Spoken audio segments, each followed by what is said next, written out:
রব্বুল আলামিনের কাছে শুকরিয়া আদায় করছি। অশেষ রহমতে আমাদের নেতাকর্মীর পরিশ্রম এর মধ্য দিয়ে এই টাঙ্গাইল সদরের জনগণ যে পরিমাণ আমাকে ভোট দিয়েছেন, সকল ভোটারদেরকে আমি ধন্যবাদ জানাই, অভিনন্দন জানাই, শুভেচ্ছা জানাই। এই বিজয় টাঙ্গাইল জনগণের বিজয় হয়েছে।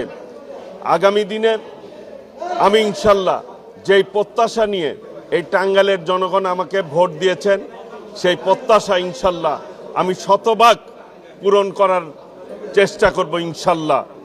আমি নেতাকর্মীদের বলবো, সকলেই অনেক পরিশ্রম করেছেন, সকলকে ধৈর্য ধারণ করে সহনশীলভাবে পরিস্থিতি যাতে ভালো থাকে। গতকালও আমি সকালে বের হয়েছিলাম, প্রত্যেকটি ইউনিয়নেই আমি ভিজিট করেছি এবং তাদেরকে শান্ত থাকার বলেছি। কারণ এখন আমাকে 4,65,000 ভোটার যারা আমাদেরকে ভোট দিয়েছেন, সকলের প্রতিনিধি হিসাবেই কিন্তু ওনারা আমাকে নির্বাচিত করেছেন, সবাই আমাকে ভোট দিয়েছেন। কাজেই সকলের নিরাপত্তা দেওয়ার দায়িত্ব হচ্ছে আমার।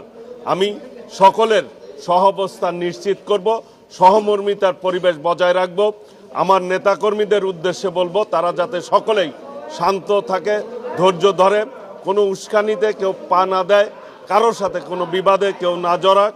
সকলে মিলে আমরা সুন্দর শান্তির টাঙ্গাইল গড়ে তুলব ইনশাল্লাহ। মানুষের প্রত্যাশা, টাঙ্গাইল মানুষের প্রত্যাশা, অবশ্যই আমি মনে করি যে আমার নেতা দেশনায়ক তারেক রহমানের প্রতি পূর্ণ আস্থা বিশ্বাস রয়েছে। উনি যখন যেভাবে আমাকে যে জায়গায় কাজে লাগাবে আমি ওইভাবেই কাজ করব ইনশাল্লাহ। অনুভূতি, আমার ভাই দীর্ঘ 17টি বছর কারাভোগ করেছে, নির্যাতন ভোগ করেছেন।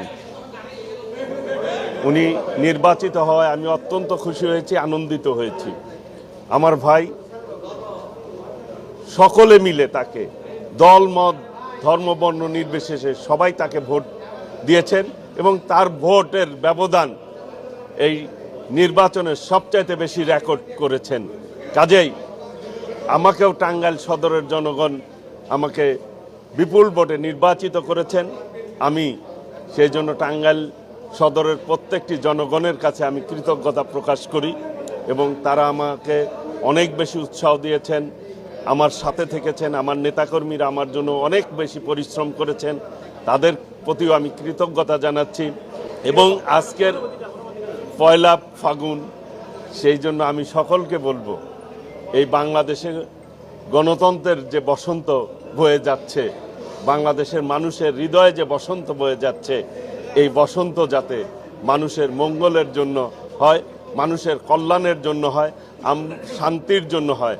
আমরা সকলে মিলে এই টাঙ্গাইলকে একটি আধুনিক টাঙ্গাইল, একটি মডেল টাঙ্গাইলে যাতে রূপ দিতে পারি, সেই জন্য সকলের কাছে, এই টাঙ্গাইল সদরবাসীর কাছে আমি দোয়া কামনা করছি এবং সবাই সুন্দরভাবে পরস্পর ভাই ভাই হিসাবে আমরা পথ চলব এবং সকলে মিলে ইনশাল্লাহ এই টাঙ্গাইলকে এগিয়ে নিয়ে যাব ইনশাল্লাহ।